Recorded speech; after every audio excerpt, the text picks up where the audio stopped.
In this video, I'm going to teach you how to export template pages and rename template pages. And this is a really helpful skill to know because when you're working with a portfolio template, there is, as you can see, lots of pages over here on the right panel that are right now generic, but are just waiting for you to infill content. And so it's often nice to be able to create PDFs of the template pages by exporting them so that you can either print these template pages out and start to mark up what you'd like to put where in the template so that you can start to storyboard your portfolio. Or it's nice to be able to export individual pages to share with someone who's viewing this to get feedback. So the way that we do that is we're going to go up to the file menu and I'm going to hit export.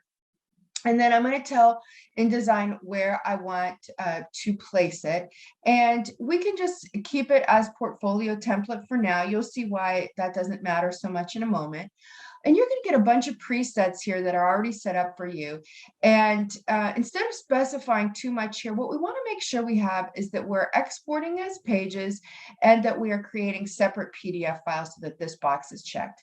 And then we're going to hit the export button. We'll hit OK because I'm missing some fonts here that aren't loaded. That's okay. InDesign will find the closest substitute. And then it's going to take just a few moments to create the separate PDF files. And you can see here they are, they're right here. And so what you're looking at now, if I look at this first PDF, it's going to be the PDF of my cover page. And you can see that right here.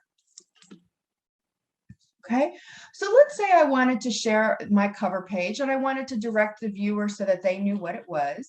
So I'm going to rename this cover page. And I have now this second page here. I'm going to double click. We'll take a look at that. And this is my About Me page. So I can right click on that and rename it and type in About Me. Now the rest of these I can rename and share, but I could also, if I wanted to, print them out either at full size, or I can print them out as, individual, almost like tiled, so I can put 2 or 3 on a single page. And then I can start to scribble or mark up on these and say which objects from my collection of images I want to put on these individual pages. And so that's where we start to get into storyboarding our template. But for right now, we want to make sure that we know how to export individual pages from a template and how to rename them so we can share them.